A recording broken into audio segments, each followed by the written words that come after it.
Hello बच्चों, कैसे हो? Welcome to tape tutorial. My name is Bhavika Patel. आज हम स्टार्ट करने वाले हैं 9th का chapter 3 atoms and molecules text book के question answer. NCERT text book के क्वेश्चन आंसर पार्ट 2 स्टार्ट करते हैं। हमारा फर्स्ट क्वेश्चन है, in a reaction 5.3 gram of sodium carbonate reacted with 6 gram of ethanic acid. The product were 2.2 gram of carbon dioxide, 0.9 gram of water, and 8.2 gram of sodium ethanoate. So that these observations are in agreement with the law of conservation of mass. Sodium carbonate plus ethanoic acid का reaction होता है तो sodium ethanoate plus carbon dioxide plus water. ये question है। हमारा answer आगे की slide में देखते हैं। In the given reaction sodium carbonate react ethanoic acid to produce sodium ethanoate plus carbon dioxide plus water. Sodium carbonate and ethanoic acid का reaction होता है तो sodium ethanoate plus carbon dioxide plus water. तो इसमें question में दिया है किस मास ऑफ सोडियम कार्बोनेट कितना दिया है 5.3 ग्राम, इथेनोइक एसिड 6 ग्राम, सोडियम इथेनॉइड 8.2 ग्राम, कार्बन डाइऑक्साइड 2.2 ग्राम और मास ऑफ वाटर 0.9 ग्राम है। यहाँ जो क्वेश्चन में दिया है वही यहाँ सिर्फ गिवन बताया है। ठीक है, तो अब आगे now the total mass before the reaction. यहाँ क्या है, सोडियम कार्बोनेट और इथेनोइक एसिड दोनों का मिलाकर ये दोनों का प्लस किया है और जो रिएक्शन हुआ है पीछे उसका प्लस किया है। ठीक है, यहाँ देखते हैं तो उसका टोटल होता है 11.3 ग्राम और total mass after reaction 8.2 plus 2.2 plus 0.9 वो मिला के होता है 11.3, यानी कि total mass before the reaction is equal to total mass after reaction. Hence given observation are in agreement with the law of conservation of mass. हमने law of conservation of mass में देखा था, क्या देखा था कि जितना भी रिएक्शन से पहले मास होगा उतना ही रिएक्शन के बाद भी उतना ही मास रहेगा, उसमें कोई भी चेंज नहीं आएगा। ऐसा नहीं होगा कि वो 11 ग्राम है तो 12 ग्राम हो जाएगा, रिएक्शन हुआ तो ज़्यादा हो जाएगा, और ऐसा भी नहीं कि कम होगा, जितना है उतना ही रहेगा, उतनी ही अमाउंट रहेगी। ठीक है, आगे देखते हैं next question. Hydrogen and oxygen combine in the ratio of 1:8 by mass 2 from water. What mass of oxygen gas would be required to react completely with 3 gram of hydrogen gas? It given that ratio hydrogen and oxygen by mass of from water 1:8। हम यहाँ लेते हैं कि water का ratio H2 है, वो है तो उसका जो रेशियो है वो वाटर का फिक्स रहेगा। फिर वो आइस वाटर होगा या सी वाटर होगा, कोई चेंज नहीं होगा, उसका रेशियो सेम ही रहेगा, रेशियो 1:8 ही रहेगा। Then the mass of oxygen gas required to react completely with 1 gram of hydrogen gas is 8 gram. Therefore, the mass of oxygen gas required to react completely with 3 gram of hydrogen gas is 8 into 3 gram is equal to 24 gram।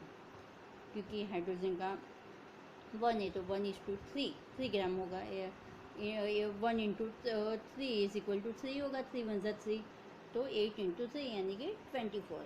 ठीक है, next which of the postulate of Dalton's atomic theory is the result of law of conservation of mass?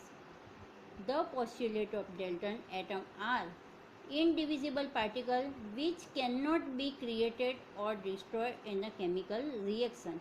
Is the result of law of conservation of mass.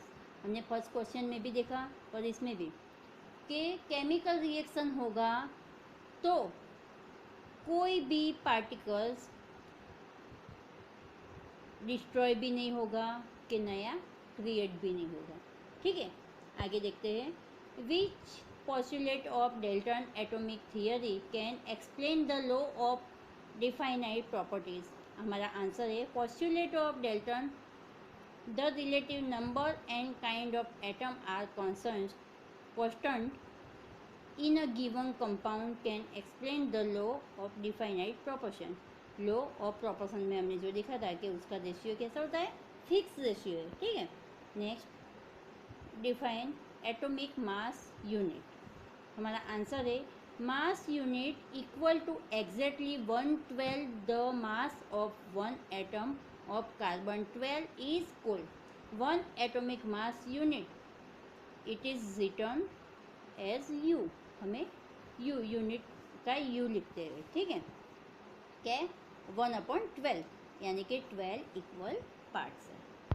Next, why is it not possible to see an atom with naked eye. The size of atom is so small that it is not possible to see with naked eye। also the atom of an element does not exist independently। हमने देखा था कि उसकी size कितनी है 1 nanometre. कितनी size है nanometre. Nanometre यानी कि 10⁻⁹ बहुत छोटी साइज है। आगे, write down the formulas of sodium oxide. Sodium को हम Na कहते हैं, नेट्रियम और Na और ऑक्सीजन O। यानी कि सोडियम के हमने वैलेंसी में क्या देखा था कि Na+1 है और ऑक्सीजन -2 है, तो क्रॉस में किया था ना, तो क्या ऑक्सीजन का -2 है वो Na ले लेगा तो Na2 हो जाएगा और ऑक्सीजन सोडियम का +1 है वो ऑक्सीजन ले लेगा तो उसका O रहेगा, यानी कि Na2O। एल्यूमिनियम क्लोराइड तो AlCl3 Al+3 है और Cl -1 है। ठीक है, सोडियम सल्फाइड Na2S और मैग्नीशियम हाइड्रोक्साइड MgOH ट्वाइस। इसको क्या बोलते हैं MgOH ट्वाइस, क्योंकि ऑक्सीजन भी 2 है और हाइड्रोजन भी 2 है। ब्रैकेट के बाद 2 दिया है तो हम उसके 2 नहीं बोल सकते। हमने सोडियम सल्फाइड में Na2 बोला था क्योंकि सोडियम का ही है जो 2 है वो, उसको MgOH ट्वाइस कहते हैं। ठीक है, next, write down the name of compound represent by following formula. First है Al2SO4 थ्राइस, 3 है तो थ्राइस बोलते हैं। ठीक है, तो उसे क्या बोलते हैं, उसका क्या नेम है aluminium sulphate. CaCl2 calcium chloride. K2SO4 K यानी कि पोटेशियम। हमने देखा था ना कि उसका लैटिन ग्रीक या जर्मन नेम जो है उसके नाम से हम उसे बोलते हैं, तो पोटेशियम का K होता है तो potassium sulphate. KNO3 potassium nitrate. CaCO3 calcium carbonate. Next question, what is meant by the term chemical formula. The chemical formula of a compound is a symbolic represent of its composition. Chemical formula जो हम symbol से represent करते हैं तो उसे chemical formula कहते हैं। ठीक है, how many atoms are present in a H2S molecules and PO4 raised to -3 ion। हमारा आंसर है first, in an H2S molecules 3 atoms are present, 2 of hydrogens and 1 of sulfur। H2S यानी कि hydrogen 2 है। ठीक है, कितने एटम्स हैं 2 है और सल्फर का 1 है। PO4⁻³ में कितने आयन्स है?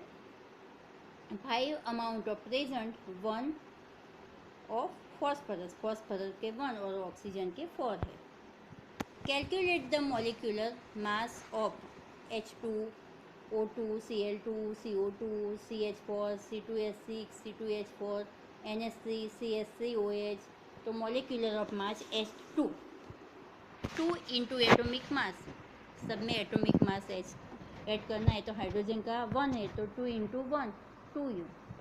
Second molecular of mass O2, तो 2 into atomic mass of oxygen, oxygen का 16 है तो 16 2 ज़ा 32। मॉलिक्यूलर मास ऑफ Cl2, तो 2 into atomic mass of chlorine, chlorine का एटोमिक मास क्या है? 35.5 इंटू 2 71।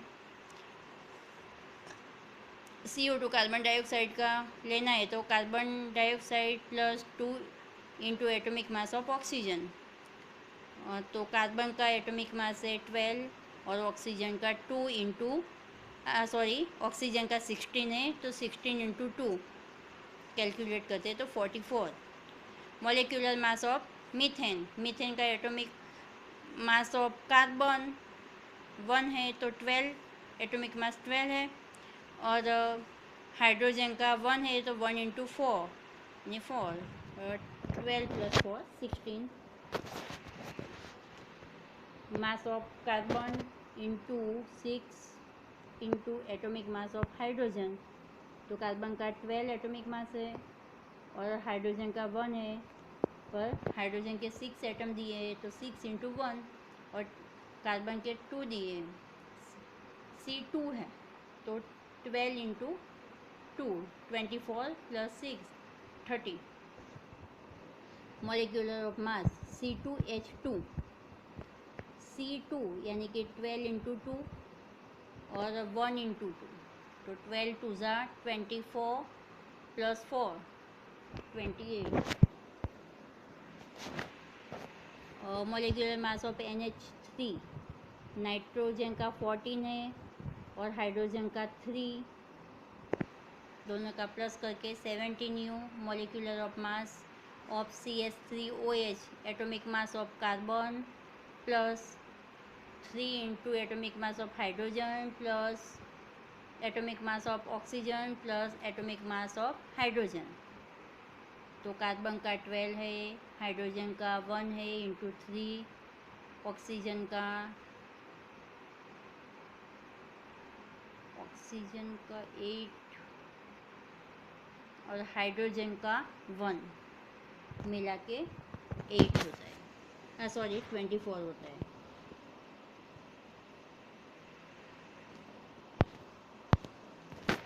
चलो आगे next, calculate the formula unit mass of zinc oxide ZnO Na2O K2CO3 given atomic mass of Zn 65U, sodium 23U,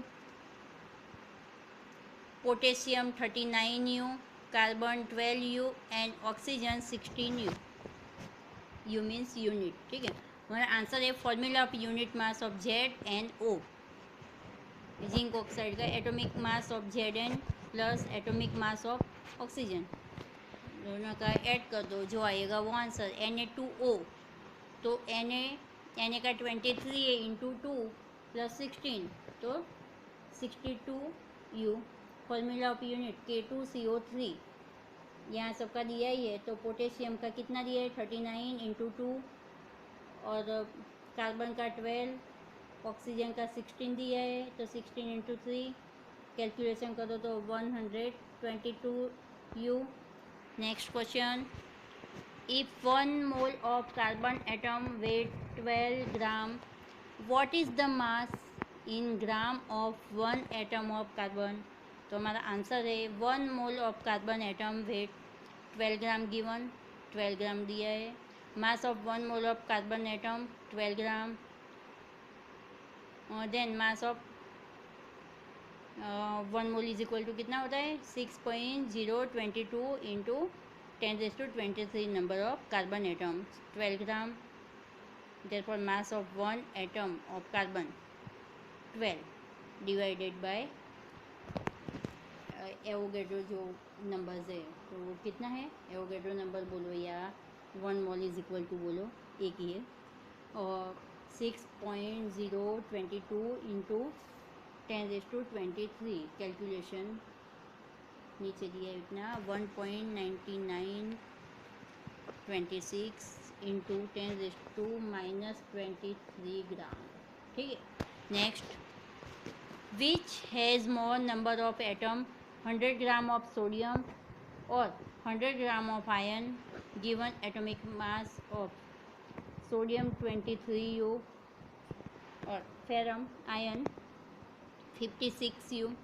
atomic mass of sodium 23U यहाँ question में दिया है. Then gram of atomic mass of sodium 23 और 23 gram of sodium contain 6.022 into 10⁻23 gram. 100 gram of sodium कितना होगा 6.022 into 10⁻23 upon 23 into 100 ग्राम दिया है 100 multiply करना पड़ेगा तो हमारा आंसर आएगा 2.6182 इंटू 10⁻24 नंबर ऑफ एटम. ठीक है. फिर आगे दिया है फेरस का 56U.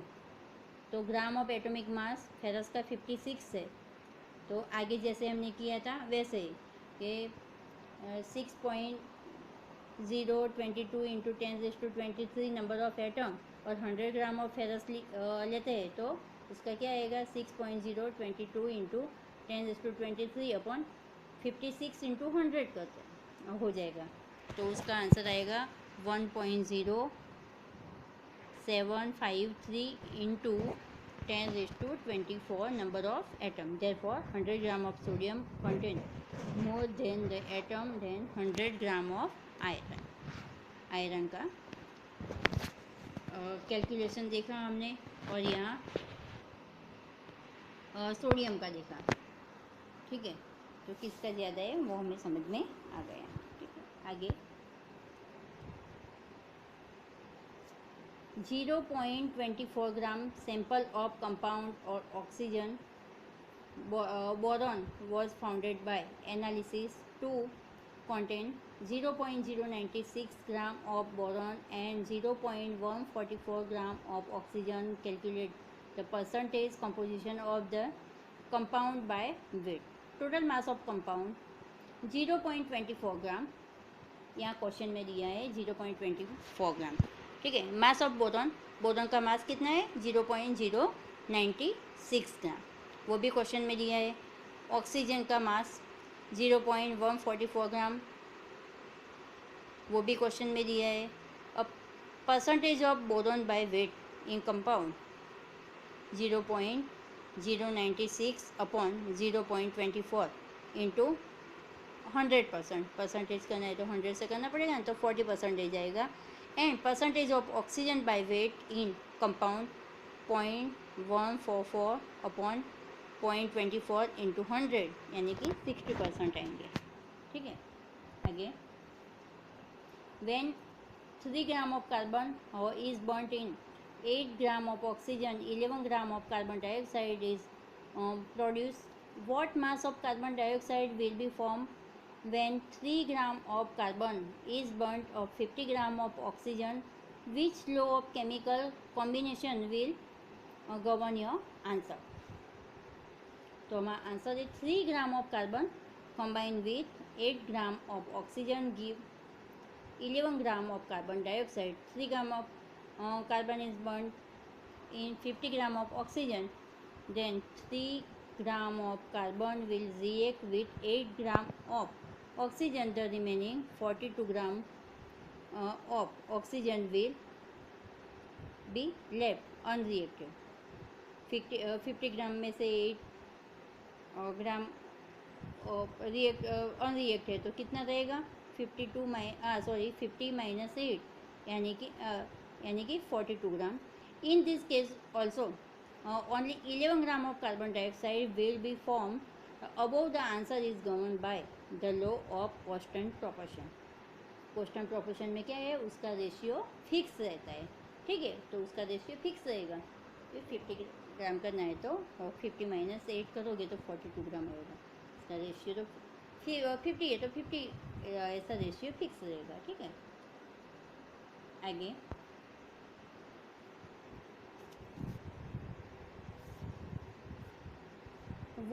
what are polyatomic ions? Give example. Polyatomic ion is a group of atom carrying a chain positive or negative. For example, nitrate NO3 minus, hydroxide ion OH minus. Write the chemical formula of following. Magnesium chloride तो MgCl2, calcium oxide CaO, copper nitrate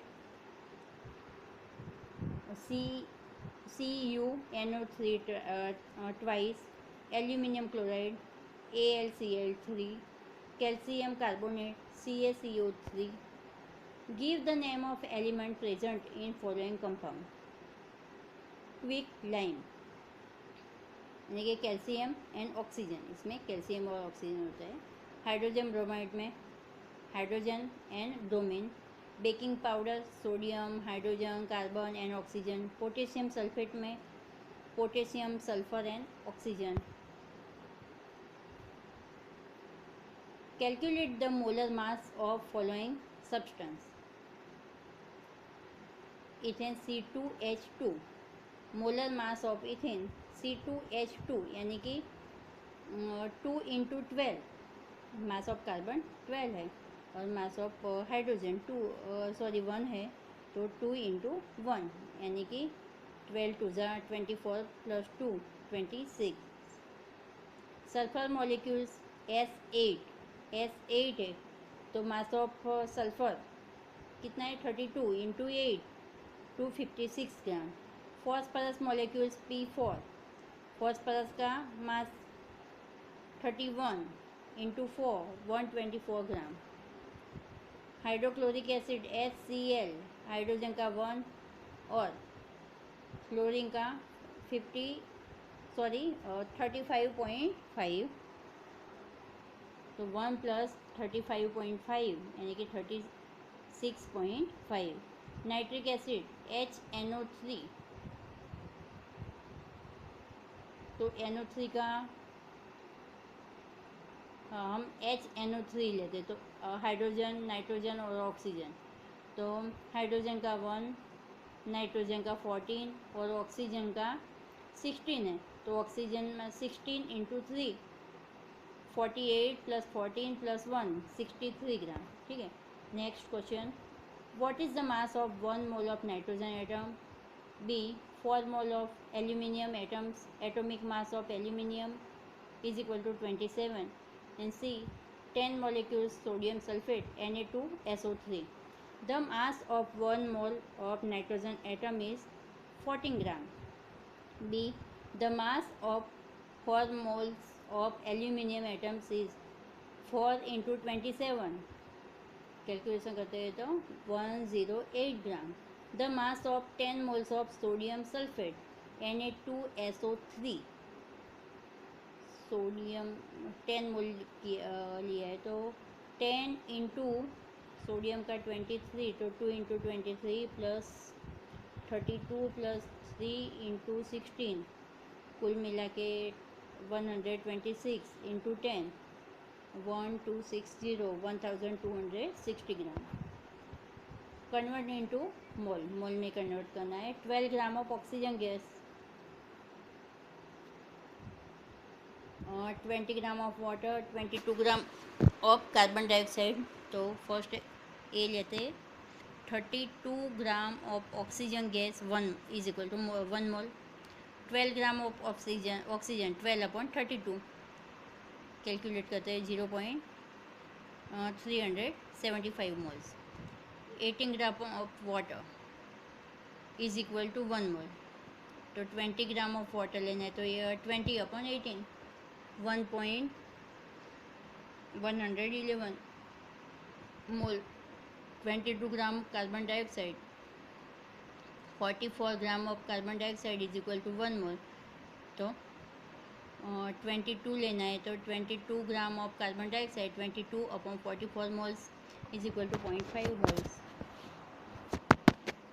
आगे, what is the mass of 0.2 mole of oxygen atom, 0.5 mole of water molecules. तो mass of 1 mole oxygen atom 16 में लेना है 0.2 mole of oxygen atom, तो कितना आएगा 0.2 into 16 3.2 gram. Mass of 1 mole of water 0.5 लेना है हमें, तो 0.5 इंटू 18 करना पड़ेगा, तो 9 gram answer. 10, calculate the number of molecules of sulphur S8 present in 16 gram of solid sulphur.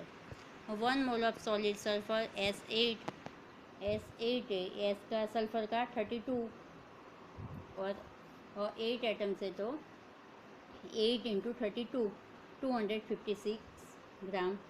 256 gram solid sulphur contain 6.022 into 10⁻23 molecules. 1 mole इतना होता है। 16 gram of solid sulphur contain 6.022 into 10⁻23 upon 1 mole solid sulphur का कितना दिया है 256, तो upon 256 calculation करते हैं तो 16 मॉलिक्यूल्स आएगा। ठीक है,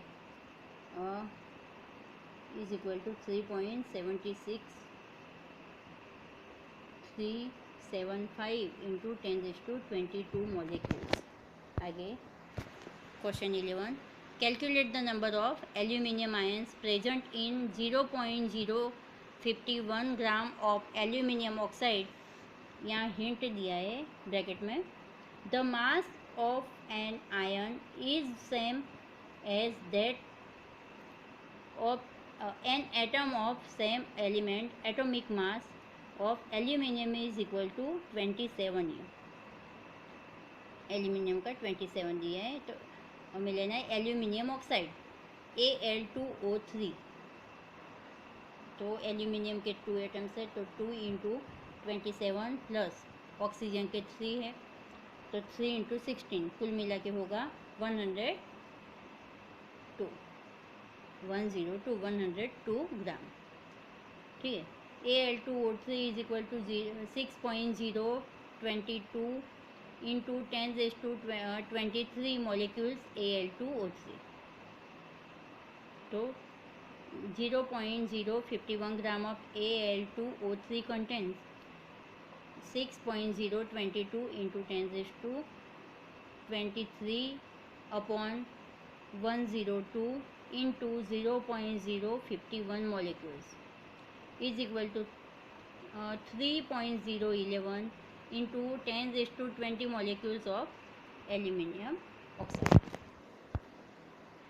The number of aluminium ions Al plus 3 present in 1 molecule in aluminium oxide is 2. Therefore, the number of aluminium ion Al plus 3 present in 3.011 into 10⁻20 molecules 0.051 gram of aluminium oxide is equal to 2 into 3.011 into 10⁻20 is equal to 6.022 into 10⁻20।